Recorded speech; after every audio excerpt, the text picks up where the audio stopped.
Vamos a concluir esta actividad con una última sesión que va a consistir en una conversación. Tenemos aquí a Ferney, a Luis, a Juan.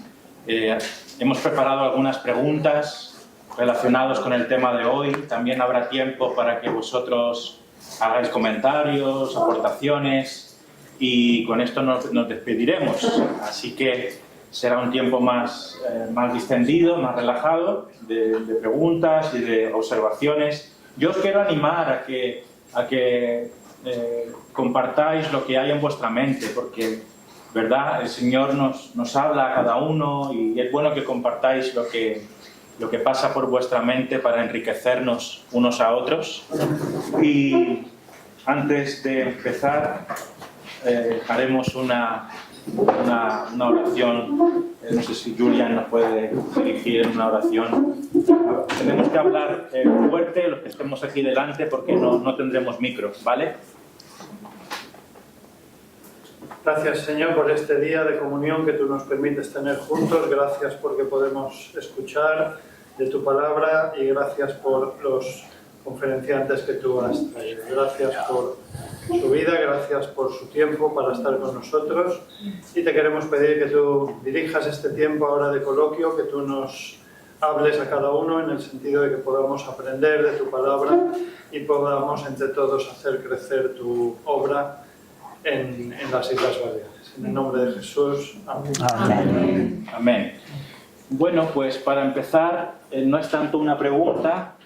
Como estamos hablando del nacimiento de nuevas iglesias, yo quería pedirle a nuestro hermano Ferney de Ibiza que nos cuente un poquito cómo surgió la iglesia en Ibiza, hace cuánto tiempo, cómo el Señor ha dirigido a la iglesia, ¿verdad?, desde su nacimiento hasta lo que es hoy, para que también los hermanos que están aquí conozcan cómo surgió la Iglesia Bautista Reformada en Ibiza. Bueno, buenas tardes, hermanos. Mi nombre es Ferney Ramírez y estoy junto con mi esposa Claudia. Venimos de la Iglesia de Ibiza y como bien dice nuestro hermano, nosotros empezamos en el año 2016 abriendo una nueva obra en Ibiza. Nos juntamos dos hermanos de diferentes iglesias, puesto que habíamos salido de una mala enseñanza. Y no es casualidad, sino que es providencia del Señor que nos juntamos en Pasión por el Evangelio en Madrid en el año 2016. Y pues nosotros conocíamos al hermano José Luis, que es nuestro pastor. Ya lo conocíamos de la otra iglesia donde él había estado pastoreando y en la cual también tenía muchos inconvenientes por el tema de la enseñanza. Él, después de luchar por más de 2 años intentando que la iglesia se encaminara por la verdad, por la sana enseñanza, llegó un momento en que él se retiró de la iglesia porque no había manera de que la iglesia de verdad reconociera la verdad, y cada vez se desviaba más. A la vez nosotros, tanto mi esposa, mi cuñada y yo, también estábamos en otra iglesia y teníamos el mismo problema. Claro, nacimos allí, pero a medida que nos fuimos exponiendo a la palabra del Señor, leyendo las Escrituras y tomando buenas enseñanzas de hermanos como Paul Wasser, como Sugel, como todos estos hermanos de sana enseñanza, nosotros, claro, comparábamos ya la predicación, las enseñanzas y chocábamos porque no había una claridad. Y empezamos a tener muchos problemas porque cada que había una predicación o un estudio, pues nosotros íbamos con las Escrituras y ya los malos éramos nosotros. Por supuesto. Estuvimos orando por más de 2 años, luchando porque la verdad fuera la que se predicara, lo que dice la Escritura, pero no hubo manera. Hasta que llegamos a un punto donde también nos retiramos de aquella iglesia, no teníamos a dónde ir, a ninguna iglesia. Nos reunimos en el salón de nuestra casa, mi esposa, mi cuñada y yo, un domingo, oramos, leímos, y ese fue nuestro primer culto, por decir algo. Luego a la semana siguiente habíamos comprado los billetes para ir a Pasión por el Evangelio. Y allí, por providencia del Señor, nos encontramos con José Luis y le dijimos: hermano, nosotros nos hemos retirado de la iglesia, ya sabía la situación, Y él pues nos dijo lo mismo, dijo, nosotros igual, nos hemos retirado hace 20 días y lo que nos dijo es, mira, nos estamos reuniendo en el salón de mi casa, si quieres venir, bienvenido. Y pues nosotros iniciamos la iglesia en el salón de la casa de nuestro hermano José Luis, quien es el pastor. Ahí fue el comienzo en el 2016. Y bueno, el Señor ha prosperado la obra, hemos tenido tropiezos como todos, hemos luchado, pero el Señor ha sido fiel. Entonces empezamos 8 personas y ahora por la gracia del Señor nos estamos reuniendo alrededor de 35 o 40 personas en la iglesia de Ibiza. Miembros realmente somos unos 20, pero está viniendo mucha gente nueva, está viniendo gente incrédula y esa es la intención de la iglesia, predicar el evangelio a gente que no conoce la verdad, porque a eso nos ha llamado el Señor. Pero el comienzo no fue fácil. Empezamos en aquella casa, a medida que iban viniendo personas que íbamos invitando, ya no entrábamos en el salón de la casa de nuestro hermano, ya nos alquilaron un local por horas, los domingos, hasta que el Señor providencialmente nos proveyó el local donde nosotros inicialmente nos reuníamos como iglesia. Esa iglesia donde estábamos nosotros antes se terminó y los misioneros y los que ayudaban en aquella obra eran alemanes y suizos. Y como nos conocían, lo primero que hicieron fue ofrecernos a nosotros el local con todo lo que había allí. Lo digo, es providencia del Señor. Y cuando la obra es del Señor, el Señor es quien la va a sostener. Si no es del Señor, Él también la va a acabar. Y ese fue nuestro comienzo hasta los días de hoy. Hemos pasado por dificultades con el COVID, con una enfermedad de nuestro pastor, pero hemos contado con la ayuda de nuestros hermanos Patricio, los hermanos de Rafael, los hermanos del Arenal, y también hemos contado con la visita y el apoyo de hermanos de Barcelona y de Madrid. Entonces, ahora mismo nuestro pastor sigue de baja, ya está empezando a mejorar, pero estamos contando con la ayuda de nuestros hermanos y la verdad es que la obra del Señor la está fructificando, porque es del Señor. Y hermanos, cuando la obra es del Señor puede pasar lo que quiera y podemos faltar todos, pero si es del Señor, el Señor la va a sostener. Ahora tenemos que perseverar, tenemos que luchar y saber que van a haber batallas donde vamos a caer, pero tenemos que estar fieles y firmes a la palabra. Gracias, hermano. Bueno, vamos a comenzar con algunas preguntas. Hemos preparado algunas y voy a tratar de mencionar las que no se han cubierto durante los mensajes. Una de ellas es, si tuvieras que dar un solo consejo, el más importante que se te ocurra, a un joven pastor que empieza o que está involucrado en una plantación por primera vez, ¿cuál sería ese consejo? Sé que puede haber muchos, pero si tuvieras que elegir, esto es clave, importantísimo. ¿Qué consejo le darías a ese joven plantador? Yo tengo que decir uno. Solo uno. Bueno, creo que es muy importante desde mi punto de vista que vaya con un sentido de perseverancia. La obra en España es muy difícil, es muy dura. En otros países enseguida uno empieza y siempre tiene gente simpatizante que viene y anima. España es muy distinta y yo creo que un elemento importante a la hora de comenzar es que vaya con el sentido y la Iglesia le apoye con un periodo largo, que vaya con paciencia, que persevere. Muy bien. Yo creo que otro punto muy importante es que el hermano que esté iniciando una iglesia se sepa rodear de hermanos sabios y se deje aconsejar. O sea, que tenga humildad para entender que no lo sabe todo y que se va a encontrar con muchos obstáculos. Entonces, que se rodee de hermanos sabios, de pastores sabios, que lo puedan guiar y que se deje guiar también.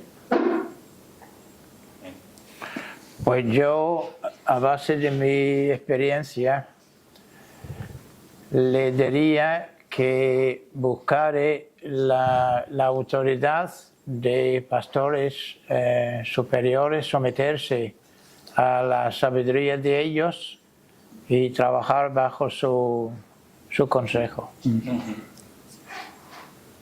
Muy bien.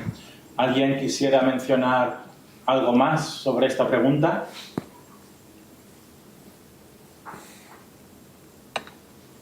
Si no, pasamos a la siguiente. ¿Qué papel juegan las buenas relaciones entre las personas que forman el liderazgo? ¿Qué consejos daríais para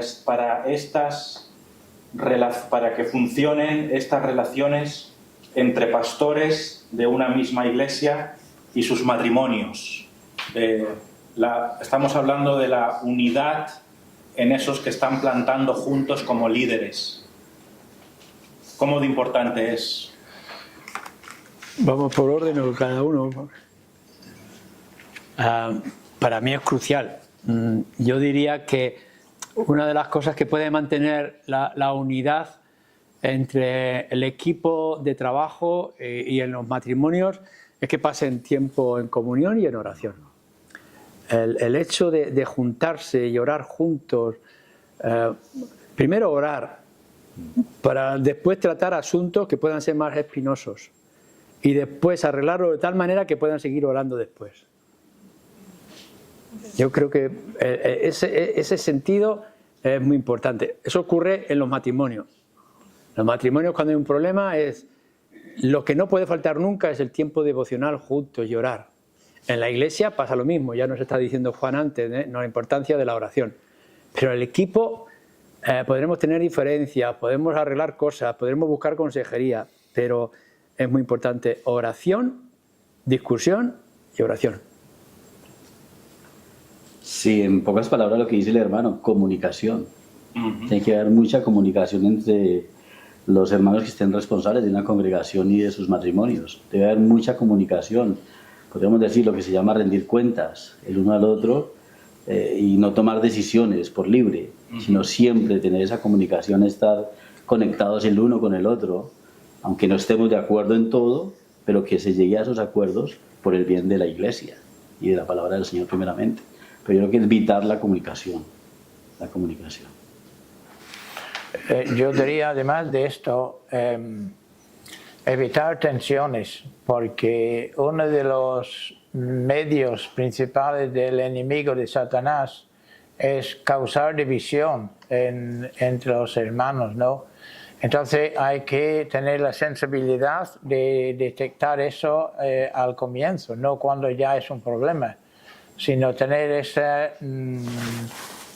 esta sensibilidad de saber cuando hay tensión, tratarla, y si ya es en un estado avanzado, pues entonces hay que buscar solución rápido, porque mientras que hay tensión la obra no va a funcionar, y lo que es lo que hemos venido enfatizando, la unidad, la armonía, la comunión, todo eso está afectado y frenado. Entonces no podemos disfrutar de la bendición del Señor, lo cual es fundamental, tanto en la obra establecida como en la nueva obra. Sí. Yo añadiría el soportarnos unos a otros, ¿cierto?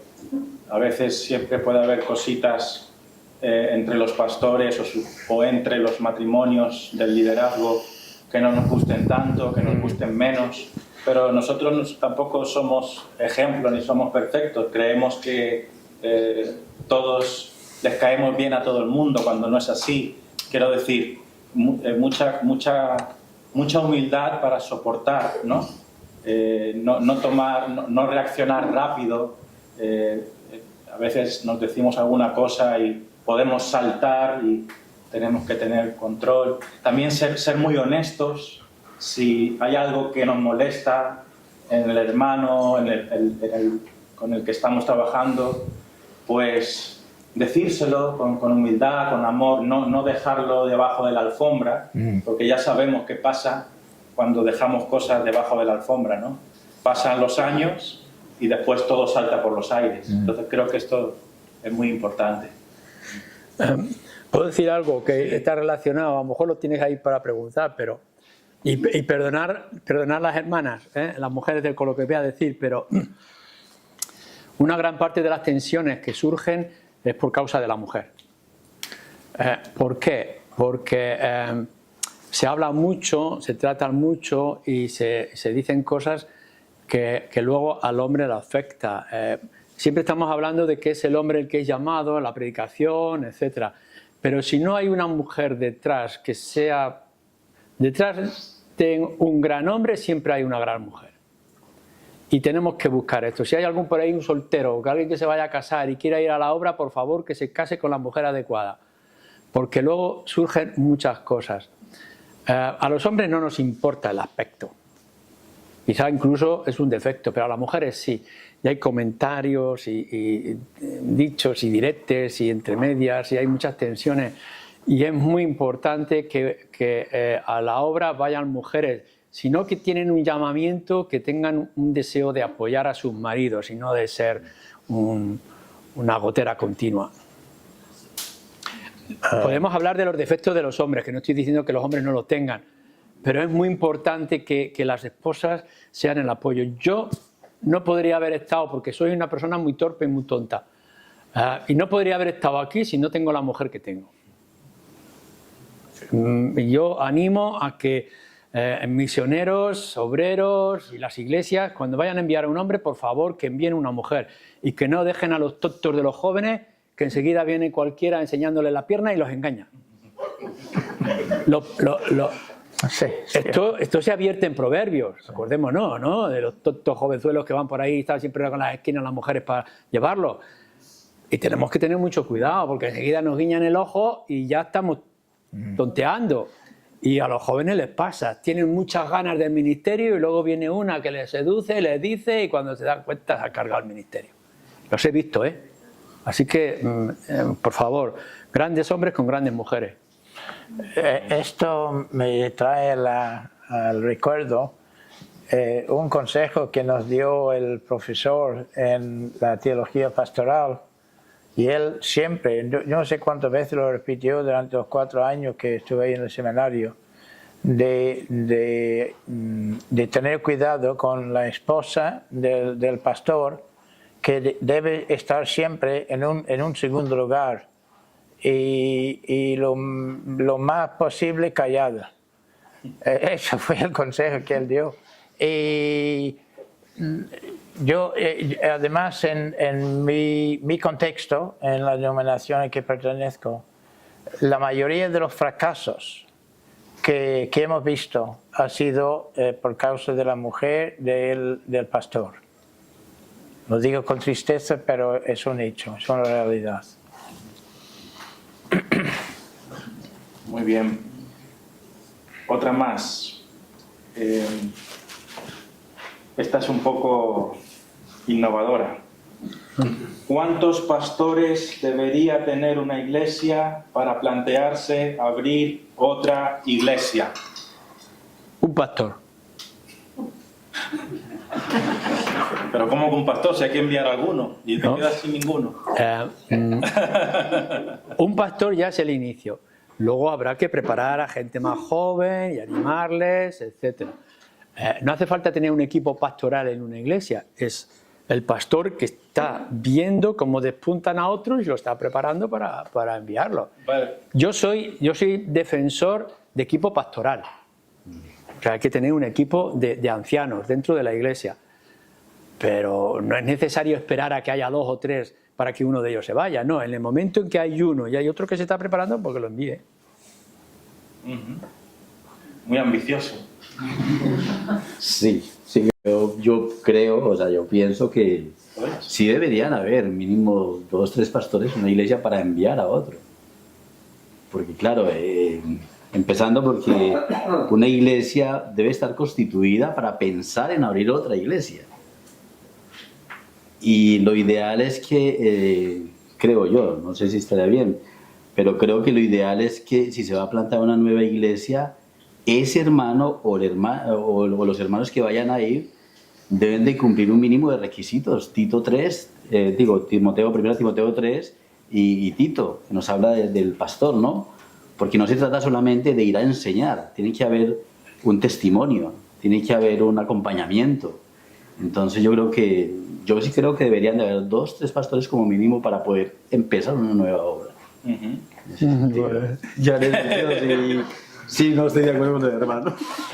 Pues yo también voy a meter la pata porque... claro, como yo vengo de otro trasfondo diferente, del trasfondo presbiteriano, pues entonces allí sí... Bueno, en primer lugar tenemos el concepto de dos tipos de ancianos, aunque tienen la misma autoridad, no tienen la misma función.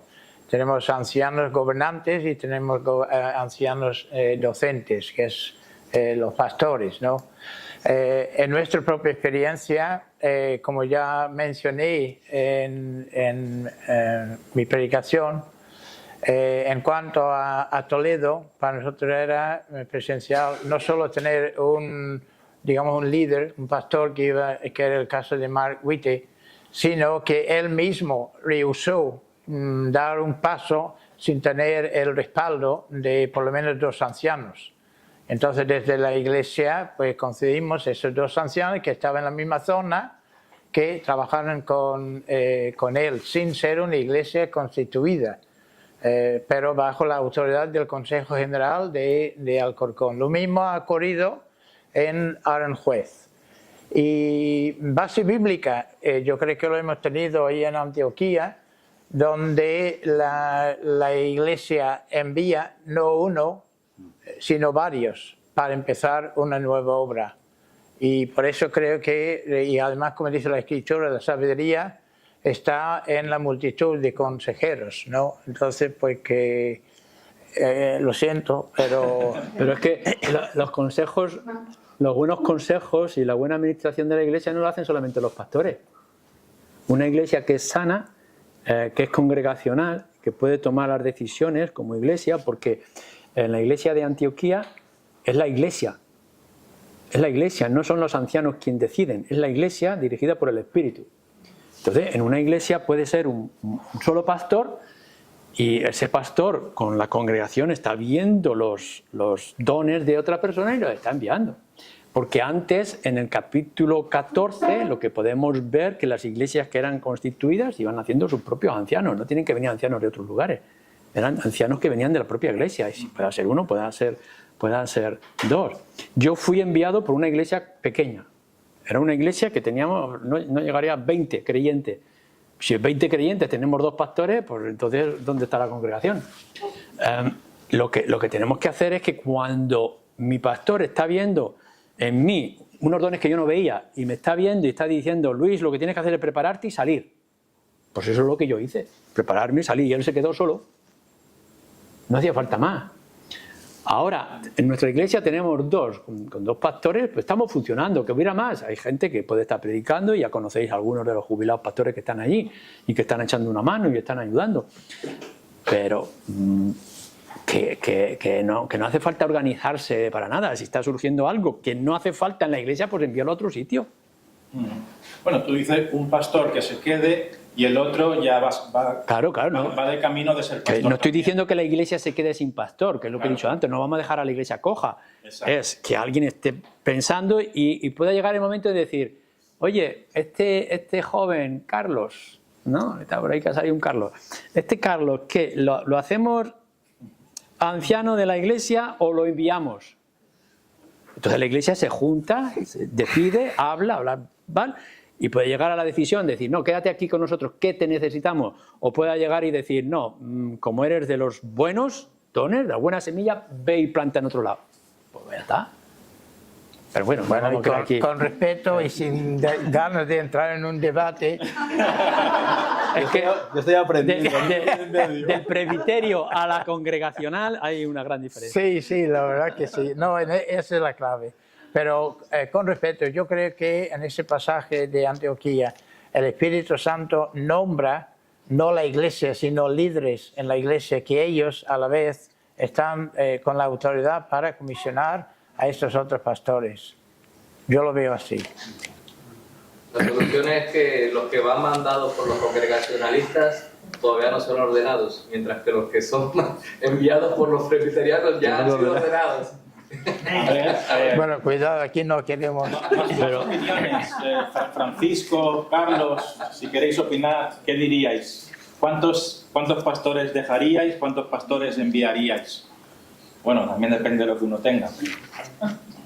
En nuestro caso, en Bini Salem, estamos 3 antiguos ancianos de Palma, más un matrimonio que el pastor de nuestra iglesia consideró que debía tomar la responsabilidad pastoral en la iglesia, y entonces en asamblea el presbiterio de Palma propusimos a ese matrimonio para ser reconocidos como presbíteros en Bini Salem. La asamblea lo apoyó, pero evidentemente no están solos, estamos allí 3 ancianos más que estamos apoyándoles en la obra, así que entiendo que también, como decía el hermano, depende del trasfondo eclesial, ¿no? De la forma de gobierno de la iglesia, pero Claro. creo, y también de los dones que hay, evidentemente. Sí, solo podemos contar con uno, pero siempre, claro, es muy importante el respaldo de la iglesia que envía. Que no deje solo al matrimonio, a la persona que envía a aquel lugar, ¿no? Que haya cierto respaldo y apoyo por parte de la iglesia madre, ¿no? Si se puede decir de alguna manera. Carlos, ¿tú qué opinas? Yo la verdad que nunca me he planteado esa pregunta, así que ahora mismo estoy como que aprendiendo. Joiner. Yo creo que la iglesia, por ser hermano, por salud, debe tener una prioridad de pastores. Creo que un pastor que esté mucho tiempo solo correría un gran peligro. Primero es bien sabido que cuando alguien tiene poder, a veces nuestro corazón es engañoso y se puede corromper, pero la prioridad de pastores muestra la sanidad y la salud de una iglesia. Yo creo que si esos pastores con una perspectiva bíblica, una cosmovisión central en la escritura, como están enseñando ahora, debería tener ancianos o entrenar a hombres que puedan salir en este sentido y que también puedan formarse en otra iglesia una pluralidad de pastores o ancianos, porque eso trae salud a la congregación y cuida el corazón tanto de la congregación como del otro pastor. Y yo creo, inclino mi corazón a esto, y yo creo que la escritura nos da, la historia de la iglesia y la escritura nos muestra esto mucho en la historia de la iglesia, pues, en la escritura, y yo creo que esa es bueno y debería ser así. Es mi opinión, ¿vale? Sí. Muy bien. ¿Alguien quiere decir algo más sobre este punto? También pueden hablar las chicas. Ya tiene miedo. Bueno,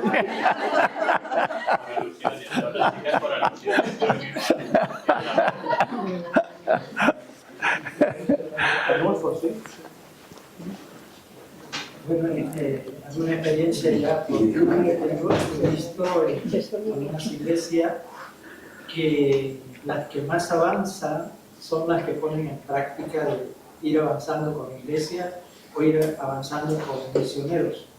Y las iglesias que menos avanzan son aquellas que esperan mucho tiempo, están ahí dando vuelta y va pasando el tiempo y no se ha avanzado.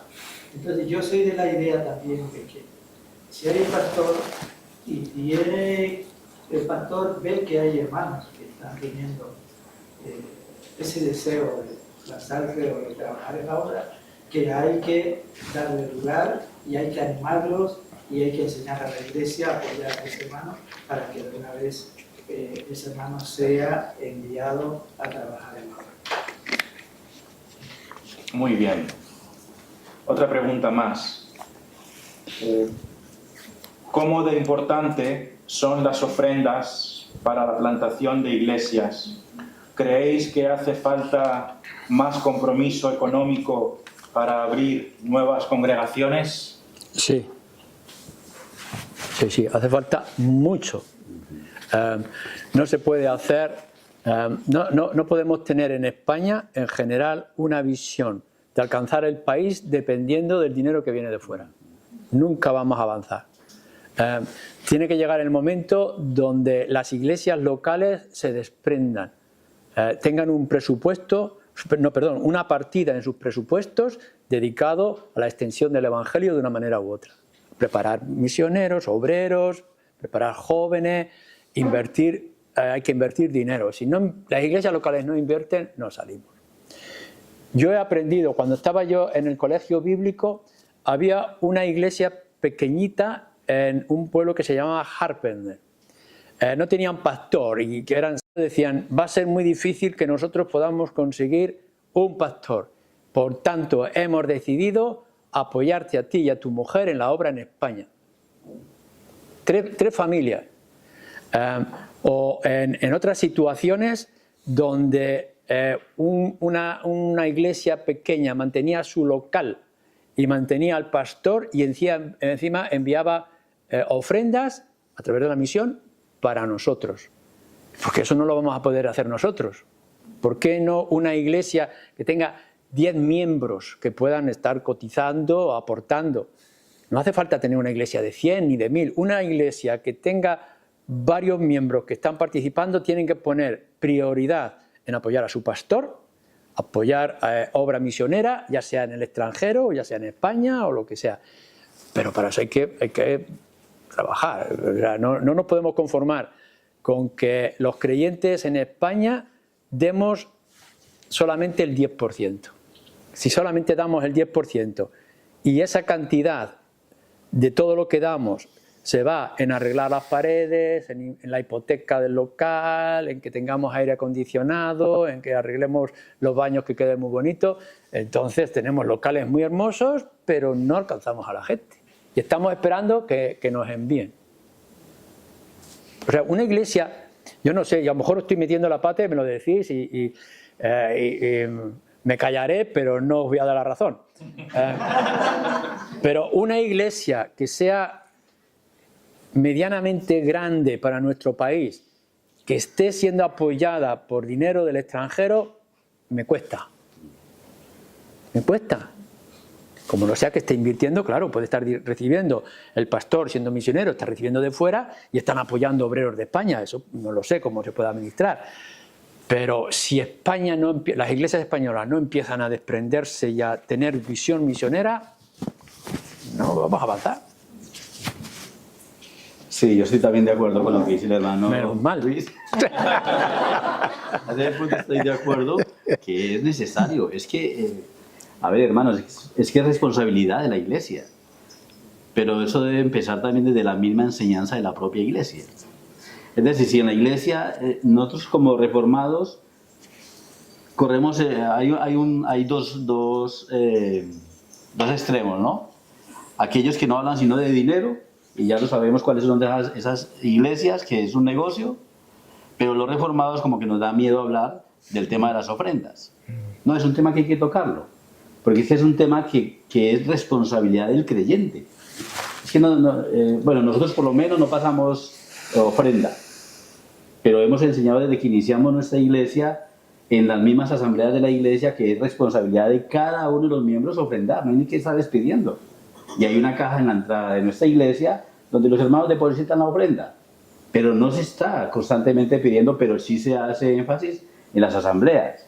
Y cuando hay una predicación se toca el dinero, pues se predica sobre lo que dice la Escritura. Pero no nos debe dar miedo. ¿Por qué? Porque es que es una responsabilidad del creyente. Las ofrendas, y cómo se van a levantar nuevas obras si no hay cómo apoyarlas. Oramos mucho por la iglesia perseguida. Oramos mucho por las misiones, por las obras, obreros. Bueno, ¿y por qué nos cuesta tanto soltar el dinero? Si la iglesia no tiene para enviar un misionero, para enviar un pastor, apoye los que ya están funcionando y trabajando. Entonces yo creo que es necesario que nos concienticemos como creyentes de que es nuestra responsabilidad el ofrendar y es vital para que la obra funcione. Entonces no nos debe dar miedo hablar de este tema, tampoco irnos a los extremos, por supuesto, pero sí es vital para el avance de la obra del Señor. Bueno, yo estoy de acuerdo con mis dos hermanos. Creo que no obstante es un tema muy pendiente para todas nuestras iglesias. ¿Cómo solucionar esto? Yo creo que la base para cambiar este concepto que existe en toda nuestra iglesia debe estar en la misma base, es decir, en el discipulado que creo que todos tenemos para formar parte de la membresía de la iglesia. Hay unos cursos que enseñamos cómo ha de ser la vida de un miembro de la iglesia. Y en nuestra iglesia, una de las cosas que enseñamos es el diezmo, son las ofrendas. El concepto es diferente y aquí sí que hay controversia incluso cuando hablamos de lo que es el diezmo y sin entrar en esta controversia, nosotros mantenemos este doble concepto, el diezmo, la base que das, ofrenda lo que viene por encima de esto. También recogemos públicamente en los dos cultos, pero enfatizando que cuando normalmente cantamos un himno y mientras que estamos cantando se recoge la ofrenda y decimos que a la vez que estamos adorando al Señor con nuestro corazón y nuestras voces, también lo vamos a hacer con nuestros diezmos y ofrendas, porque es parte del culto. Estamos dando culto al Señor en todo lo que hacemos, orando, leyendo la Escritura, predicando y dando nuestras ofrendas. Es parte de nuestro culto al Señor. No obstante, es curioso que para ver lo que es a veces la mentalidad y reacción en un caso que tuvimos no hace tanto tiempo, eso no lo hago yo ya, porque yo ya no soy pastor de la iglesia, sino lo está haciendo Ángel Álvarez, que es el pastor de la iglesia. Pero hubo una familia que estaba asistiendo con mucho celo y con mucha visión y para conquistar pues todo Alcorcón por el Señor. Y cuando él estaba haciendo el discipulado con ellos, cuando tocó este tema, entonces ellos ya no querían saber más. Se fueron, ya no venían más. Desde su casa llamó diciendo, mire que no vamos a llamar porque ya vemos de que hay cosas con que no estamos de acuerdo. Y estaba en medio, o sea, no había ni concluido el estudio y ya se había cerrado, ya no había posibilidad de seguir y se fueron. Así que pues es un tema pendiente, creo que es muy importante porque si vamos en serio a tener ese enfoque, pues tenemos que tener el coraje de tratar ese tema abiertamente. Yo creo que mucho de nuestro contexto católico que viene aquí, ese concepto, el cura que siempre viene por el dinero y no sé qué, engañando, y esos otros que vienen ahora nada más de predicando y buscando el dinero de la gente. Tenemos que superar todo eso y quedarnos con la base bíblica y enseñar lo que enseña la Escritura. Si no nos pide más. Y si hacemos eso, creo que el Señor nos va a bendecir. Sí, yo creo que es un punto vital cuando, como dice nuestro hermano Juan, ¿la base cuál es? La base es que aquel hermano o aquella persona que quiere pedir la membresía de una iglesia, si ya es creyente, yo supongo que los hermanos tienen ese curso de membresía y se da a conocer los mismos estatutos de la iglesia y hay un apartado donde dice las obligaciones y las responsabilidades que tiene el creyente. Tú quieres ser miembro de la iglesia, bueno, esto es parte de ello. Entonces eso, claro, la base está en enseñarlo desde el principio. Desde el principio. ¿Qué es lo que enseñamos? ¿Qué es lo que creemos? Pero cuáles son también nuestras responsabilidades. Entonces, si se empieza desde ahí, después no hay que estar machacando con el tema de la ofrenda o diezmos en ese caso, sino que ya la iglesia lo sabe. La misión mía británica, cuando hay algún obrero que se presenta por alguna iglesia, lo que dice es, bueno, esta persona ¿dónde va a trabajar? ¿Qué es lo que va a hacer? En tal sitio, dependiendo si es Madrid o si es Ciudad Real, los precios son muy diferentes. ¿Cuánto necesita? X. Vamos a suponer que necesita 100 euros. Vale, ¿cuánto puede dar la iglesia? 10. La misión entonces dice, vale, nosotros vamos a poner el resto y cada año tienes que subir la iglesia un porcentaje.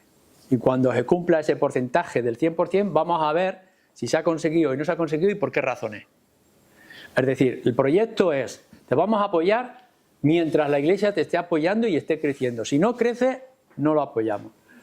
Ahora nosotros tenemos un nuevo local y decimos, hombre, es que nos hace falta cierta cantidad de dinero.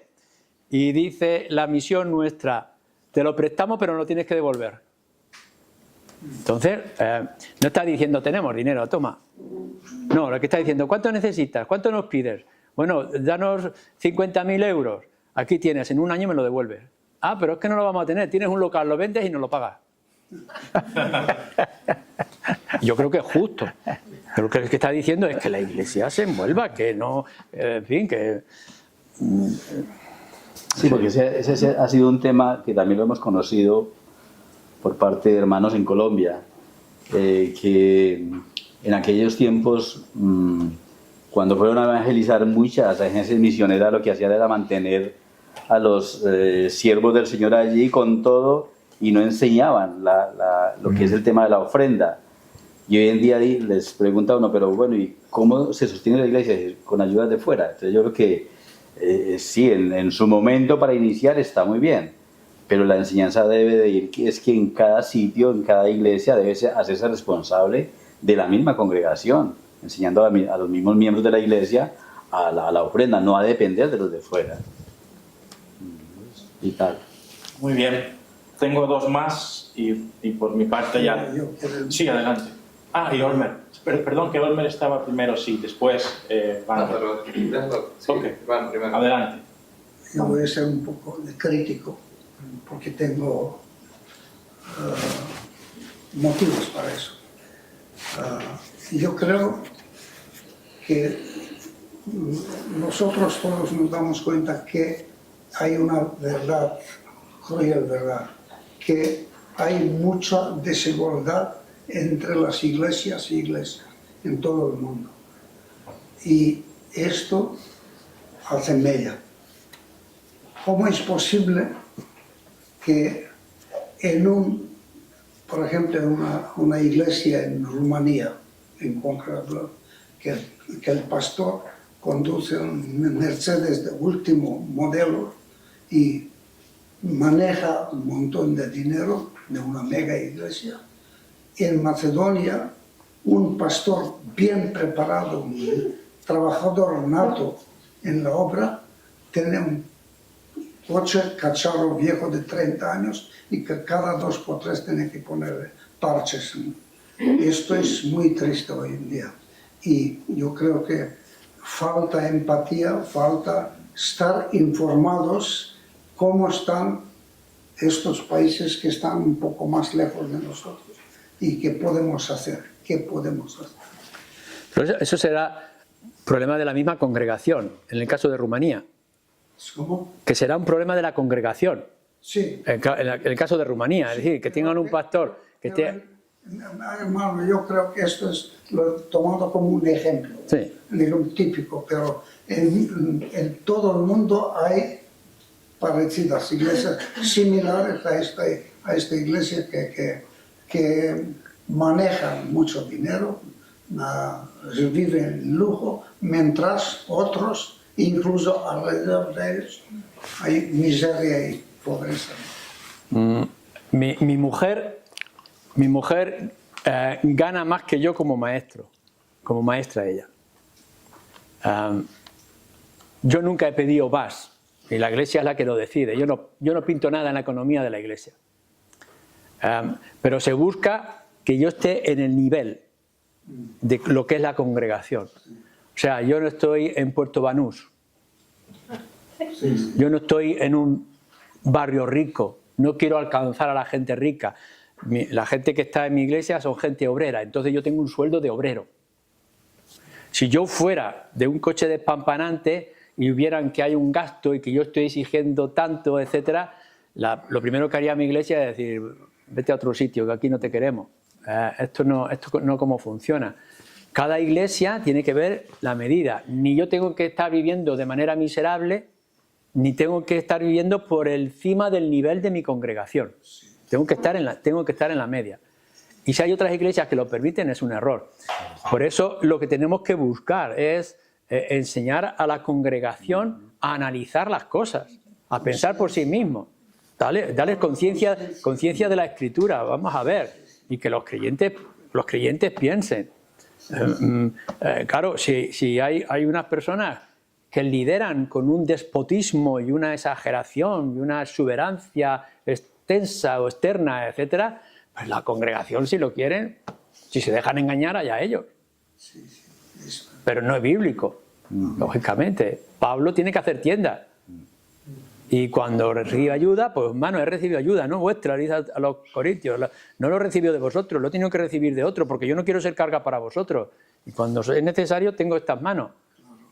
Pero sé estar en la abundancia y sé estar en la escasez, dice él. Pero por eso la importancia, por eso mismo la importancia de la enseñanza. Claro. ¿Qué enseñanza están recibiendo aquellos donde se está moviendo tanto dinero? También. Entonces, claro, si no hay una buena enseñanza, se están dejando engañar. ¿Y cuál es el problema? Que mucha gente que asiste a estas iglesias, mega iglesias de la prosperidad, y lo que están buscando no es buscar la palabra de Dios, están buscando ser igual que el pastor. Entonces el problema es ahí, en la enseñanza. Si quieres, ¿qué dice la palabra del Señor? Conoceréis la verdad y la verdad os hará libres. Y conociendo la verdad bíblica nos va a hacer libres precisamente de esas falsas iglesias muchas veces.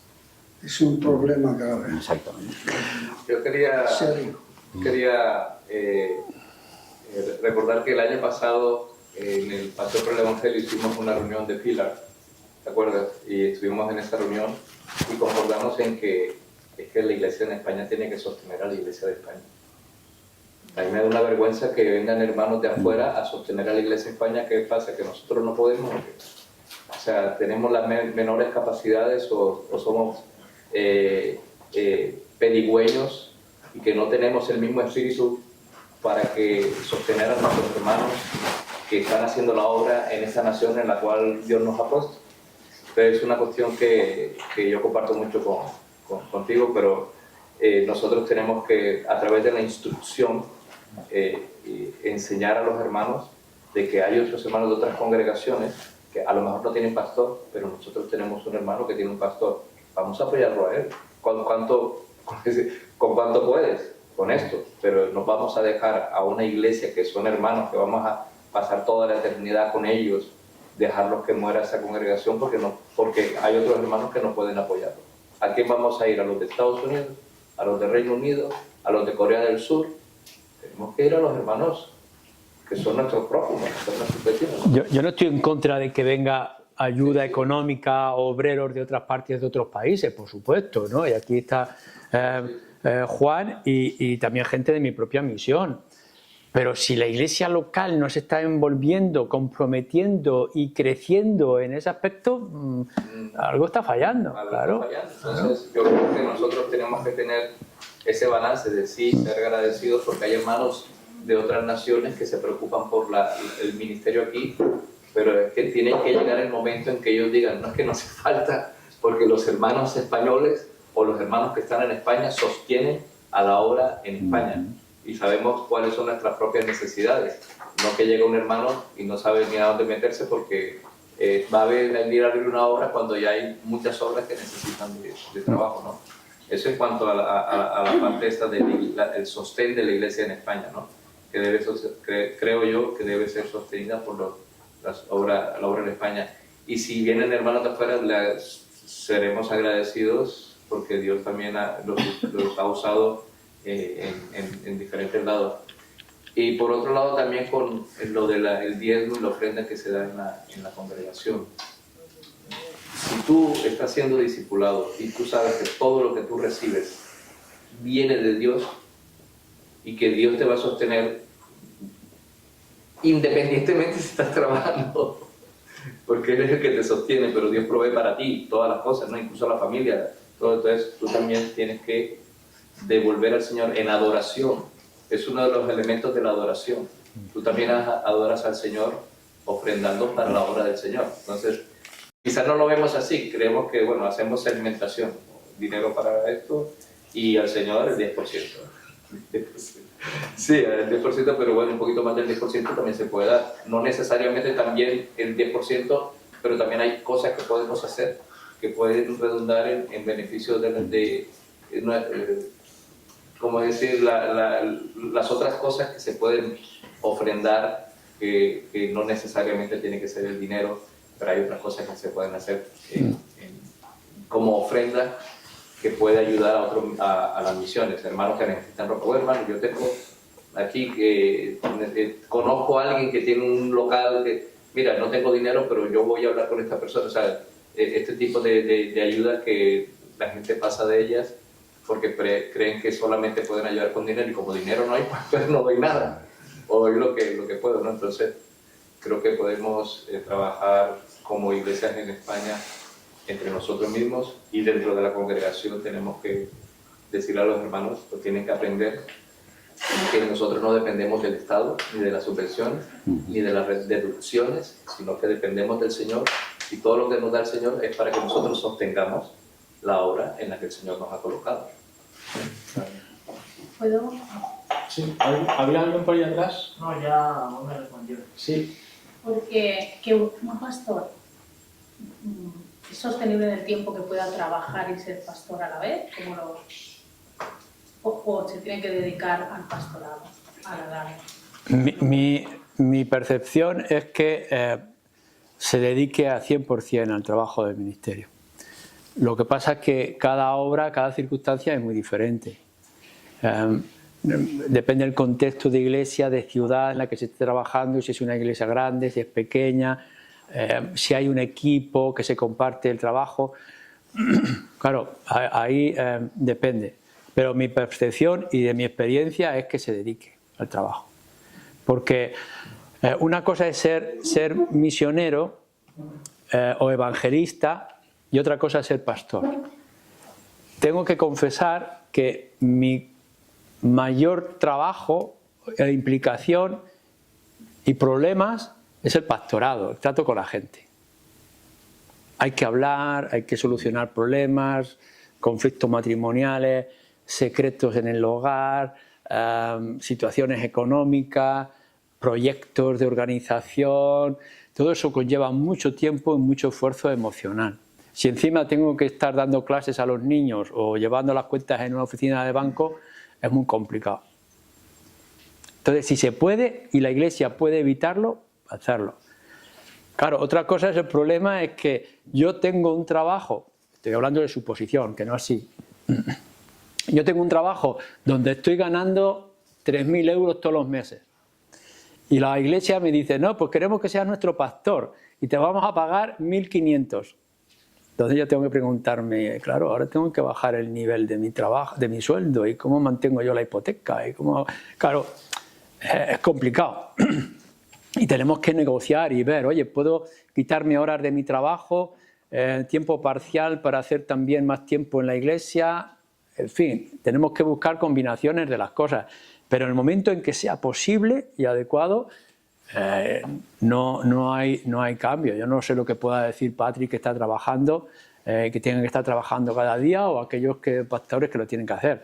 Pero poder dedicarte a tratar de manera personal, sentarte, yo casi todos los días, no voy a decir todos los días, pero casi todos los días, de sentarme con alguien a tomar un café para tratar algunos asuntos que hay que tratar en el hogar. Bueno, ya acabamos. ¿Qué número de miembros es el ideal para una nueva iglesia?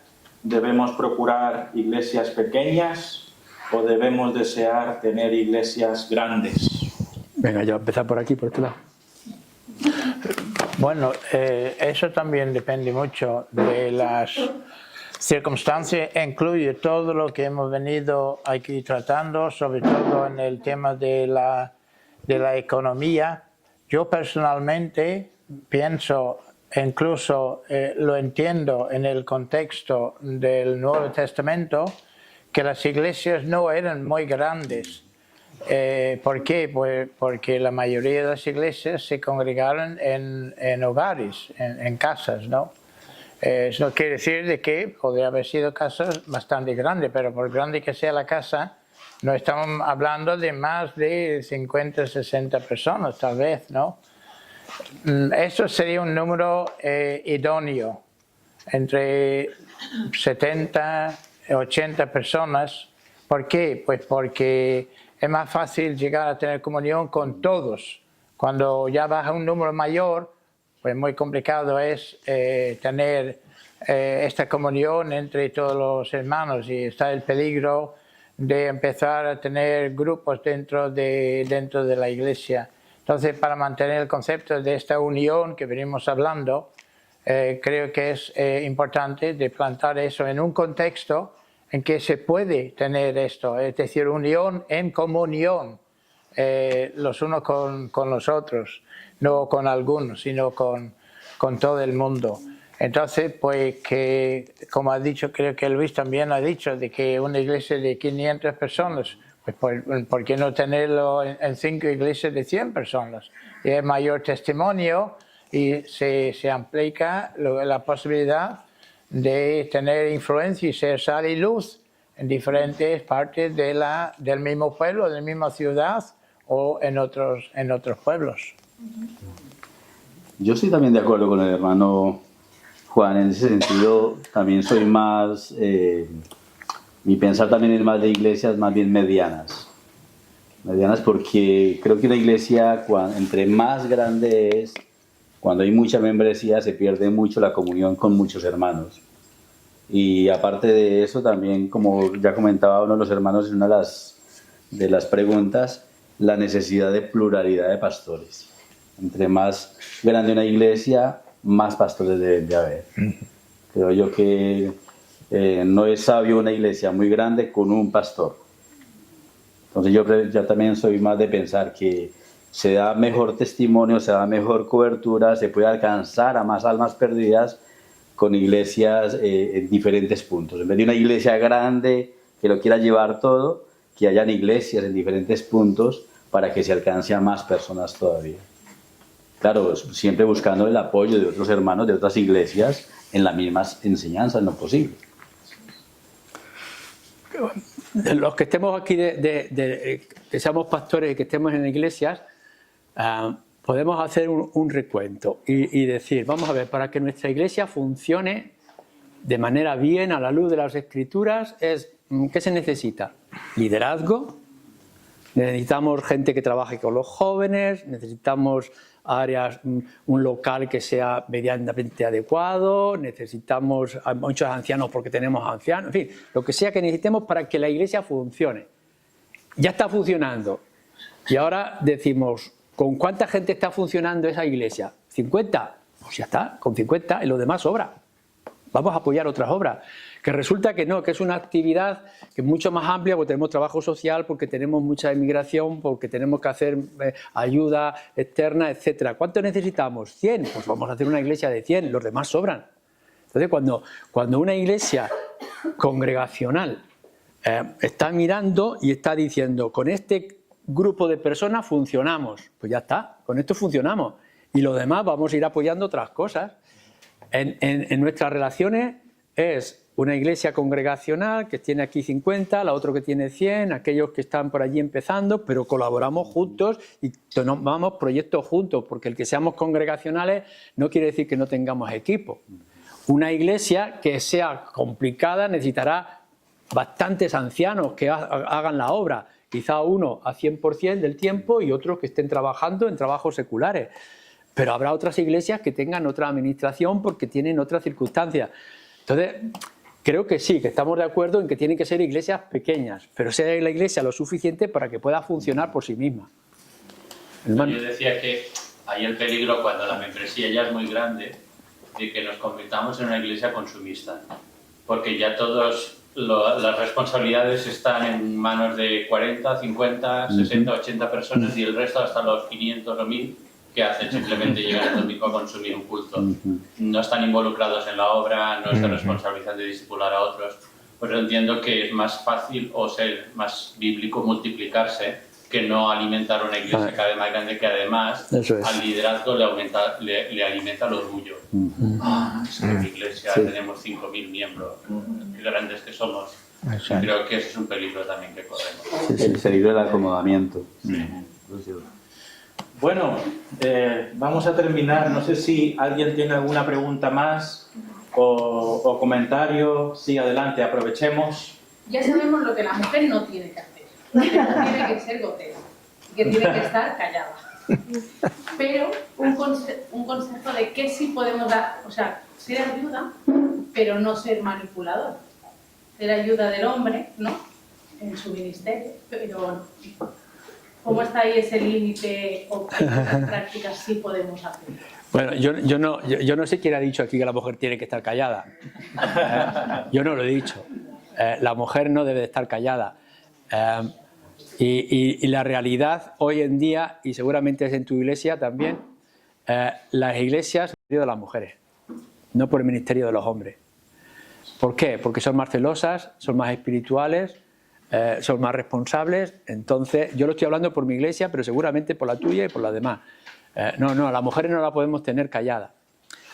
Hay un área concreta y específica en la Escritura que nos dice acerca de la mujer, que la sabemos, no vamos a entrar en el tema. Pero todo lo demás es para todo el mundo. Entonces hay una variedad de trabajos y de responsabilidades. Y lo que sí se puede, hablando del ministerio, es, yo no puedo visitar a una mujer sola. Tengo que ir con mi mujer o es mi mujer. Ahora he llamado yo a mi esposa y le he dicho, mira, hay que ver a tal chica, porque ha solicitado tal cosa. Ella, mi mujer, no tendría problema de ver a un joven. Es decir, a un chico de 15 años no tiene ningún problema, mi mujer no va a tener ningún problema. Yo sí tengo un problema por ver una chica de 15 años. Entonces necesito a mi mujer. Y necesito que mi mujer me apoye. Si yo voy a hablar con esta chica y le estoy diciendo, no te conviene salir con este chico que no es creyente, y tú dices que eres creyente.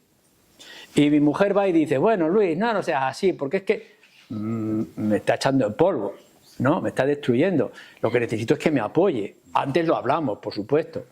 Entonces, creo que la mujer es esencial en el liderazgo y es esencial en todas las actividades de la iglesia. No estéis calladas, por favor, no estéis calladas. Ahora, tenemos que respetar lo que la palabra de Dios dice con respecto a los ancianos y el liderazgo de la iglesia, pero por otras cosas. Y en esto lo voy a decir porque también en nuestras conferencias reformadas en España, yo lo he hablado, la mujer sí puede predicar. No hay ningún lugar en la Escritura donde diga que la mujer no puede predicar. Lo que sí especifica es dónde puede y dónde no puede predicar. Es decir, no es predicar una escuela dominical cuando le estás comentando el Evangelio a los niños, eso es predicar. En una reunión de mujeres, cuando a las mujeres les está diciendo eso no está bien, acepta al Señor, eso es predicar. Entonces la mujer puede predicar. Otra cosa es que se suba al púlpito y se considere pastora o no sé qué anciano y quiera dirigir, y ahí ya el apóstol Pablo tiene cosas que decir. Orar. Yo sé que hay diferencias en otras iglesias, pero la mujer puede orar en público, ¿cómo que no? ¿Que tienes un problema de orar en público? Pues te cubres la cabeza, que no pasa nada. Porque 1 Corintios 11 dice que si te cubres la cabeza, ya puedes hacerlo. Pues entonces cúbrete la cabeza y ora. Y si no es necesario porque tienes el pelo largo, pues entonces no te cubras y ora. Hay que orar. ¿No? Necesitamos la oración de las mujeres. Por supuesto. Entonces, quítate un poquito. Hay un 10% que a lo mejor a la mujer no le es adecuado hacer, pero luego tienes un 90% que sí. Y el 100% que nosotros lo hacemos, que yo lo hago, el 100% de lo que yo pueda hacer lo hago porque está mi mujer al lado. Si no estuviera, estaría hundido. Si no, se lo preguntáis a Pilar cuando queráis.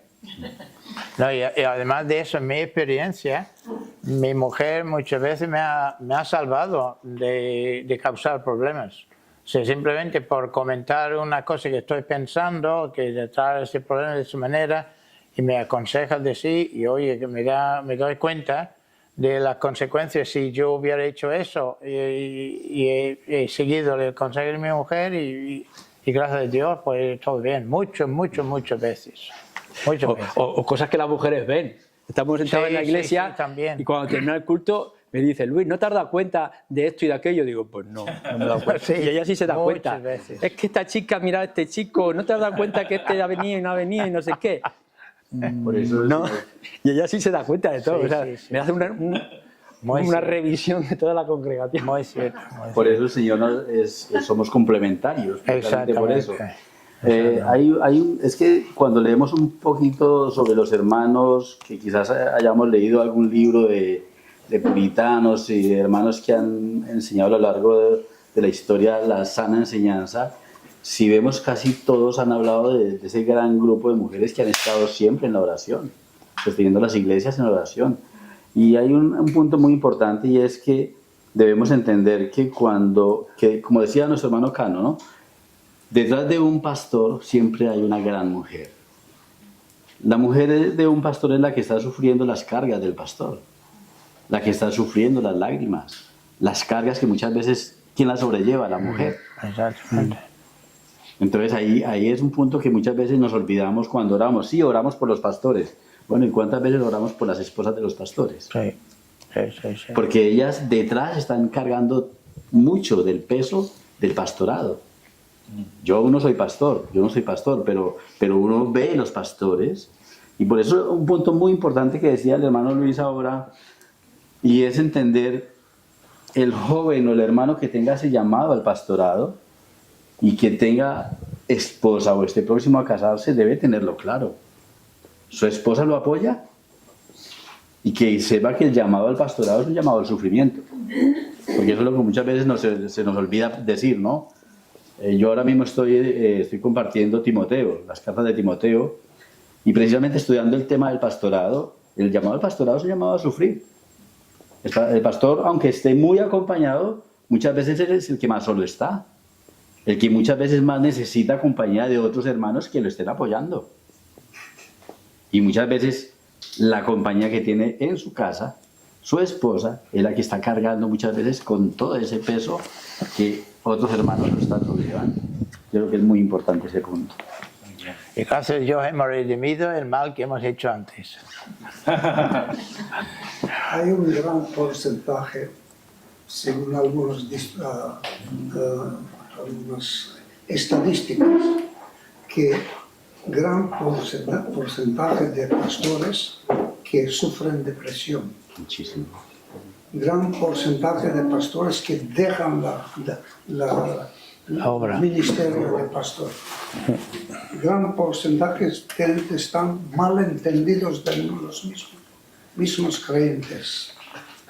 Y yo creo que nosotros que no somos pastores no tenemos suficiente comprensión y no tenemos suficiente sentir empatía de apoyo a los pastores. Los pastores necesitan de nosotros ayuda de cualquier tipo, todo lo que podamos, porque muchas veces dicen estas estadísticas hablan de que hay un gran porcentaje de pastores que se sienten solos. Y no sé si es verdad, pero yo creo que nosotros que no somos pastores no entendemos la complejidad de la vida de un pastor.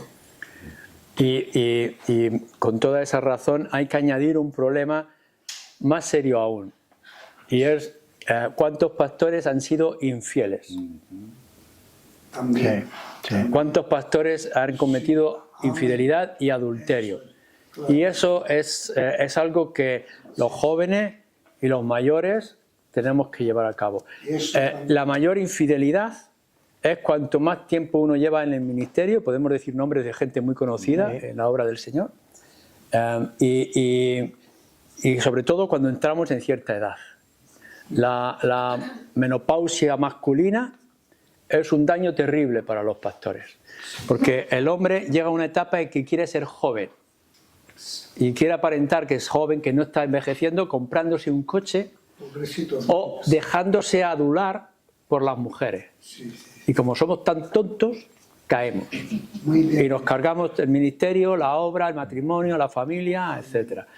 Así que hay que orar por los pastores para que se nos proteja y nos dé sentido común y sabiduría. Sí, es verdad.